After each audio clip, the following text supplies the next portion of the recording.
हाल ही में मैंने एक मूवी देखी थी जिसका नाम था निंजा असिसन। इस मूवी को IMDb पर 6.3 आउट ऑफ 10 की रेटिंग मिली है। इस मूवी में एक निंजा होता है जिसकी गर्लफ्रेंड को उसके मास्टर और कुछ स्टूडेंट्स मिलकर मार देते हैं। अब ये निंजा उन सभी से बदला लेने का ठान लेता है। अब ये निंजा उन सभी से बदला ले पाता है या नहीं, चलिए जानते हैं आज की इस मूवी में। तो मूवी की शुरुआत होती है और हमें एक गैंग को दिखाया जाता है। इस गैंग के लीडर के पीठ पर एक बूढ़ा आदमी टैटू बना रहा होता है। तभी वहाँ पर एक लड़का लिफाफा लेकर आता है। उस लिफाफे को खोलने पर उसमें से काली कलर की मिट्टी निकलती है। उसे देखने के बाद वो बूढ़ा आदमी घबरा जाता है। बूढ़ा आदमी उन सभी लोगों को वहाँ से भाग जाने के लिए कहता है, लेकिन वो सभी वहाँ से भागते नहीं। अब बूढ़ा आदमी उनसे कहता है, कई सालों पहले ऐसे ही किसी ने लिफाफा खोला था और उसके बाद वहाँ पर एक शख्स आया। उसने उन सभी गैंग वालों को मौत के घाट उतार दिया। उस हादसे के दौरान मुझे भी एक तलवार लगी थी, लेकिन मैं अपने खानदानी खुफिया बीमारी की वजह से बच गया। मेरा दिल लेफ्ट नहीं बल्कि राइट साइड है। अब ये सब कुछ बातें सुनकर वो सभी गैंग वाले उस बूढ़े आदमी का मजाक उड़ाने लगते हैं। तभी अंधेरे से एक तलवार आती है और उनमें से एक लड़के के सिर के 2 टुकड़े कर देते हैं। अब ये सब कुछ देखकर पूरी गैंग घबरा जाती है और आसपास देखने लगती है, लेकिन उन्हें कोई दिखाई नहीं देता। अब निंजा कोई नुकीली चीज फेंककर उस गैंग के और एक मेंबर को बहुत ही बुरी तरीके से मार देता है, जिसे देखकर इस गैंग का लीडर बहुत ही फ्रस्ट्रेटेड और गुस्सा हो जाता है और वो सभी और गोलियां चलाने लगता है। लेकिन वो निंजा इतना तेज होता है कि उसे एक गोली भी टच नहीं कर पाती। वो निंजा धीरे धीरे इस गैंग के सभी मेंबर्स को खत्म कर देता है और आखिर में बस उस गैंग का लीडर बच पाता है। उस गैंग के लीडर इस निंजा से डील करने की कोशिश करता है। वो यहाँ पर कहता है, तुझे मुझे मारने वाले ने जितना पैसा दिया है मैं तुझे उससे डबल दूंगा, लेकिन मुझे छोड़ दे। तभी बूढ़ा आदमी पीछे से कहता है, तुम उसके साथ सौदा नहीं कर सकते, वो किसी का गुलाम नहीं है। जिस पर उस गैंग का लीडर उस बूढ़े आदमी से कहता है, तू साले बुढ़े अपनी बकवास बंद कर। तभी वो गैंग लीडर उस बूढ़े आदमी को भी मारने वाला होता है। तभी अंधेरे से एक तलवार आती है और उस लीडर के दोनों हाथों को ही काट देती है। उसके बाद वो निंजा उसके सर को भी धड़ से अलग कर देता है। अब निंजा अंधेरे से बाहर निकल कर आता है, जिसके बाद हमें निंजा का इंट्रो दिखाया जाता है। अब कुछ सालों बाद मिका नाम की एक लड़की को हमें दिखाया जाता है जो सामुदायिक निंजास पर रिसर्च कर रही होती है। रिका उसके फ्रेंड रायन के साथ सामुदायिक निंजा आज भी इस दुनिया में मौजूद है ये साबित करने की कोशिश कर रही होती है। वो कहाँ है इन्हें नहीं पता होता, लेकिन रिसर्च को लेकर रिका और रायन दोनों की जान को खतरा होता है। अब यहाँ पर रिका रायन से कहती है, हमारे रिसर्च के मुताबिक सामुदायिक निंजा आज भी जिंदा है और वो लोगों की हत्या कर रहे हैं और कोई उन्हें रोकने के लिए कुछ नहीं कर रहा। अब हमें राइजो नाम के एक लड़के को दिखाया जाता है जो वॉशिंग मशीन में अपने कपड़े धुला रहा होता है। तभी वहाँ पर एक लड़की राइजो से बेडशीट को फोल्ड करने में मदद करने के लिए कहती है। अब राइजो बेडशीट को फोल्ड करने में मदद कर रहा होता है। तभी राइजो को वो लड़की बार बार मुस्कुराकर देख रही होती है। अब राइजो उस लड़की से पूछता है, तुम किस समुदाय की हो? जिस पर वो लड़की राइजो से कहती है, तुम क्या कह रहे हो, मुझे कुछ समझ नहीं आ रहा। तभी राइजो उस लड़की की ओर देखने लगता है। तभी लड़कियां बेडशीट को राइजो के ऊपर फेंकती है और अपने तलवार से उसे मारने की कोशिश करती है, लेकिन राइजो बेडशीट की मदद से बच जाता है। अब राइजो अपनी तलवार भी निकालता है और इन दोनों के बीच यहाँ पर जबरदस्त फाइट होती है, लेकिन इस फाइट को वो लड़की जीत नहीं पाती। राइजो उस लड़की को एक वॉशिंग मशीन में डालकर वहाँ से भाग जाता है। अब राइजो अपने घर आता है। घर आने के बाद पड़ोस वाली आंटी राइजो को कहती है, अच्छा हुआ राइजो साहब आप आ गए। वो क्या है ना कि केबल का प्रॉब्लम था, विदाउट आपके परमिशन आपके कमरे को खोलना पड़ा। ये बात सुनकर राइजो थोड़ा घबरा जाता है। वो आंटी से पूछता है, सब कुछ ठीक तो है ना? जिस पर आंटी कहती, हाँ हाँ सब कुछ ठीक है, लेकिन आपके कमरे में बहुत ही अंधेरा है और वहाँ पर चीजें भी बहुत ही कम है। लेकिन राइजो यहाँ पर उस आंटी से झूठ बोल देता है। वो कहता है, मेरे पापा अस्पताल में हैं और मुझे ज्यादातर अस्पताल में ही रहना पड़ता है, इसीलिए मैंने ज्यादा चीजों को यहाँ पर शिफ्ट नहीं करवाया है। अब राइजो अपने कमरे में जाकर अपनी छुपाई हुई चीजों को देखने लगता है।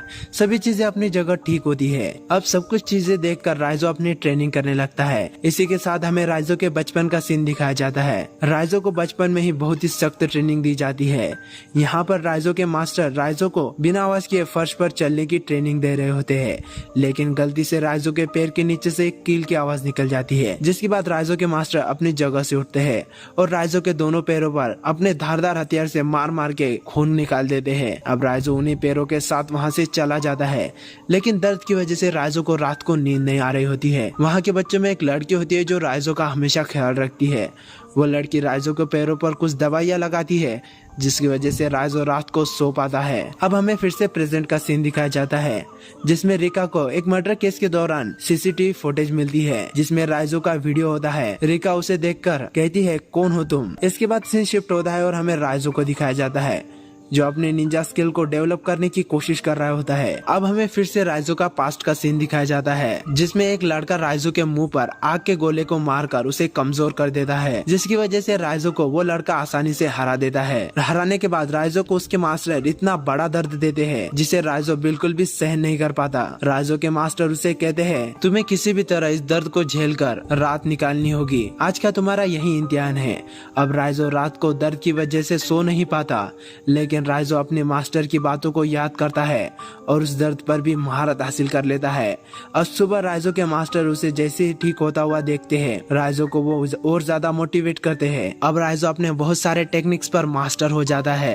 राइजो इतना ताकतवर हो चुका था कि वो अपने अपोनेंट को बिना देखे भी हरा सकता था। इसके बाद किरिको का भी मैच होता है, जो हमेशा राइजो का ख्याल रखती थी। किरिको भी धीरे धीरे राइजो को पसंद करने लगती है और काफी ताकतवर हो चुकी होती है। यहाँ पर किरिको अपने ओपोनेंट को हरा देती है। इसके बाद किरिको के मास्टर किरिको को एक चाकू देते हैं और कहते हैं कि काट दो इसे। अपने नाकामयाबी का सबूत हर किसी के शरीर पर होना चाहिए, लेकिन किरिको ऐसा करने पर मना करती है।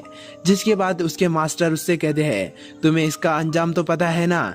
जिसके बाद किरिको को एक पिंजरे में डाल दिया जाता है। राइजो चुपके से पीछे से जाता है और किरिको को पानी पिलाता है। अब किरिको को आजाद कर दिया जाता है। अब रात हो जाती है और बारिश हो रही होती है। सभी लोग सो चुके होते हैं, लेकिन किरिको और राइजो अभी तक जग रहे होते हैं। किरिको अपने जगह से उठकर बाहर की ओर भागने लगती है।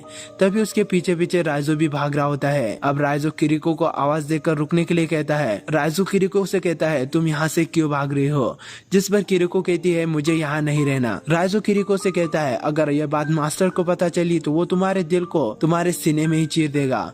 जिस पर किरिको उससे कहती है, मुझे कोई फर्क नहीं पड़ता। किरिको राइजो से भी कहती है, तुम भी मेरे साथ यहाँ से भाग चलो, लेकिन राइजो मना कर देता है। इसके बाद किरिको अकेली वहाँ से भाग जाती है। अब सीन फिर से प्रेजेंट में आता है और रिका अपना ऑफिस का काम कर कर अपने घर की ओर जा रही होती है। तभी रायन चुपके से रिका के पास जाता है, जिसे देखकर रिका थोड़ा घबरा जाती है और वो रायन से पूछती है, तुम दिन भर कहाँ थे, मैंने तुम्हारे ऑफिस भी कॉल किया था। जिस पर रायन रिका से कहता है, मेरी निगरानी की जा रही है, मेरे पीछे CAI वाले लगे हैं और शायद मिलिट्री वाले भी। हम जिन निंजास पर रिसर्च कर रहे हैं वो काफी बड़ी पहुंच वाले लोगों की निगरानी में है। वो लोग इन निंजास को खून करने में इस्तेमाल करते हैं। बदले में वो लोग इन निंजास को पूरी तरीके से हिडन रखने का जिम्मा उठाते हैं। अब हम इन लोगों के बारे में रिसर्च कर रहे हैं, इसलिए हम भी मारे जाएंगे। अब रायन रिका को अपने घर भेज देता है और घर जाने के बाद रिका को महसूस होता है कि उसके कमरे में कोई तो है। अब रिका को टेबल पर एक लिफाफा मिलता है। रिका जैसे उस लिफाफे को खोलती है, उसमें से भी काली कलर की मिट्टी निकलती है। अब रिका के पीछे से एक निंजा आता है और रिका को बस काटने वाला होता है। तभी वहाँ पर दूसरा निंजा आ जाता है। अब उन दोनों के बीच में जबरदस्त फाइट होने लगती है, जिसमें से एक निंजा मारा जाता है। अब जैसे बचा हुआ निंजा अपना मास्क उतारता है, हमें राइजो को दिखाया जाता है। अब राइजो रिका के साथ फ्रेंडशिप कर लेता है और अब हमें फिर से राइजो के पास्ट का सीन दिखाया जाता है। यहाँ पर किरिको उस जगह से भाग रही होती है, लेकिन वहाँ के निगरानी रखने वाले निंजा किरिको को पकड़कर वापस अपने मास्टर के पास मारते हुए ले जा रहे होते हैं। किरिको का चिल्लाने की आवाज सुनते ही राइजो जल्दी से अपने कमरे से बाहर आकर देखने लगता है, लेकिन तभी एक निंजा राइजो को देखता है। इसीलिए घबरा कर राइजो अपने कमरे में वापस चला जाता है। अब सुबह होती है और किरिको को एक खंबे से बांधा जाता है और रात के समय जिस लड़के ने किरिको को पकड़कर वापस लाया था, उसी लड़कों के हाथों किरिको की छाती में तलवार घुसा दी जाती है। ये देखकर राइजो तब से ठान लेता है, जिसने भी किरिको को दर्द दिया है वो उन सभी को चुन चुन कर मारेगा। अब यहाँ से सीन प्रेजेंट में आता है। राइजो रिका को अपने साथ अपने घर ले जाता है। घर ले जाने के बाद राइजो गाड़ी से उतरने से पहले रिका से कहता है, अगर मेरे जाने से पहले तुम यहाँ से गई तो तुम समझो उन निंजास के हाथों से मारी गई। अब रिका डर के मारे वहीं रुकने का फैसला करती है। राइजो जाने से पहले रिका को उसका साइज पूछता है, लेकिन रिका यहाँ पर राइजो से उसका गलत साइज कह देती है। अब राइजो रिका को अपने कमरे में बुलाता है और उसे एक ड्रेस देता है, लेकिन वो ड्रेस रिका को बहुत ही ज्यादा फिट होने लगती है। रिका यहाँ पर कहती है ड्रेस बहुत ही टाइट है, लेकिन राइजो यहाँ पर कहता है, तुमने जिस साइज का कहा था उसी साइज का मैंने ड्रेस लाया है। खैर राइजो उसके आसपास एक सिगरेट के धुएं को फैला देता है, जिसकी वजह से वो निंजास रिका को सूंघ नहीं पाएंगे और उसे ट्रैक नहीं कर पाएंगे। अब रिका यहाँ पर रायन से फोन कर उसे मिलने के लिए कहती है। अब रायन रिका से उनकी पुरानी जगह पर ही मिलने के लिए कहता है, जहाँ वो पहले मिला करते थे। अब वहाँ जाने के बाद राइजो एक सेकंड में समझ जाता है कि उसे ट्रैप किया गया है। राइजो यहाँ पर कहता है, तुमने ऐसा क्यों किया, अब कई सारे जाने जाएगी। रिका यहाँ पर कुछ समझ पाती उससे पहले रायन की फोर्स इलेक्ट्रिक शॉक देकर राइजो को बेहोश कर देती है। रायन राइजो को अपने खुफिया लैब ले जाता है जहाँ राइजो को जंजीरों से बांधा जाता है। रिका रायन पर ऐसा करने पर बहुत चिल्लाती है, लेकिन रायन रिका से कहता है 3 देशों में मोस्ट क्रिमिनल के लिस्ट में आता है, तुम ये क्रिमिनल को बचाने की कोशिश कर रही हो। जिसे सुनकर रिका कन्विंस हो जाती है। अब रिका पानी लेकर राइजो के पास जाती है और राइजो से माफी मांगने लगती है। वो कहती है मुझे इस सब के बारे में नहीं पता था। राइजो इस पर कहता है मुझे पता है, तुमने बस एक बार झूठ बोला, वो भी अपने साइज के बारे में। अब इसके बाद अचानक से वहाँ पर बहुत सारे निंजास हमला कर देते हैं। इस हमले में रायन की पूरी टीम मारी जाती है, लेकिन रिका और राइजो बचकर वहाँ से भाग जाते हैं। लेकिन फिर भी एक निंजा राइजो को बहुत ही ज्यादा इंजर्ड कर देता है। अब वो निंजा राइजो को मारने ही वाला होता है, तभी रिका गाड़ी से उसे ठोक देती है और राइजो को अपने साथ ले जाती है। यहाँ पर राइजो की तबीयत बहुत ही खराब होती है।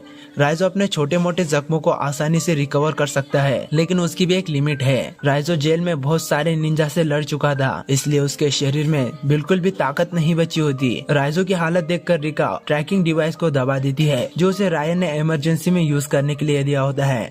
इस डिवाइस को दबाने से रायन की टीम वहाँ पर 5 मिनट में रिका के पास पहुँच जाएगी। अब रायन की टीम रिका को ट्रैक करने लगती है, लेकिन रिका ने ट्रैकिंग डिवाइस को राइजो के पास ही रख दिया होता है। राइजो थोड़ी ही देर में अपने आप को पूरी तरीके से हील कर लेता है, लेकिन कुछ निंजास राइजो के पास पहुँच जाते हैं और राइजो को अपने साथ ले जाते हैं। यहाँ राइजो को उसका मास्टर टॉर्चर कर रहा होता है, तभी रायन की टीम वहाँ पर आ जाती है। रायन की टीम वहाँ के सभी निंजास को भगा भगा कर मार रही होती है। अब यहाँ पर राइजो और उसके मास्टर के बीच फाइट हो रही होती है। राइजो के मास्टर राइजो पर भारी पड़ रहे होते हैं। राइजो के मास्टर की मूवमेंट स्पीड इतनी तेज होती है कि राइजो से टच भी नहीं कर पाता। राइजो के मास्टर अपने मूवमेंट स्पीड के साथ अचानक राइजो पर हमला कर रहा होता है। तभी वहाँ पर रिका आती है और मास्टर को गोली मारने की कोशिश करती है, लेकिन मास्टर अपने मूवमेंट स्पीड के साथ वहाँ से फिर से भाग जाता है। यहाँ पर राइजो रिका से कहता है रिका जल्दी यहाँ से भागो, लेकिन रिका के भागने से पहले मास्टर रिका के छाती में तलवार घुसा देता है। इसे देखकर राइजो बहुत ज्यादा गुस्सा होता है। अब राइजो के मास्टर राइजो को भी मारने वाले होते हैं, लेकिन राइजो भी अपने मूवमेंट स्पीड के साथ वहाँ से भाग जाता है। राइजो उसके मास्टर को तलवार से मार मार कर बहुत ज्यादा इंजर्ड कर देता है, जिसकी वजह से राइजो के मास्टर बहुत ज्यादा कमजोर हो जाते हैं। अब राइजो लास्ट में उसके मास्टर के छाती में तलवार घुसा देता है और उसके मास्टर के 2 टुकड़े कर देता है। इसके बाद रायन की टीम रिका को बचाने की कोशिश करती है। राइजो के मास्टर ने रिका के दिल में तलवार घुसाई थी, लेकिन रिका का दिल लेफ्ट साइड होने की वजह से रिका बच जाती है और इसी के साथ ये मूवी यहाँ पर ही खत्म होती है। अगर आपको मूवी पसंद आए तो चैनल को सब्सक्राइब जरूर से कर लीजिएगा।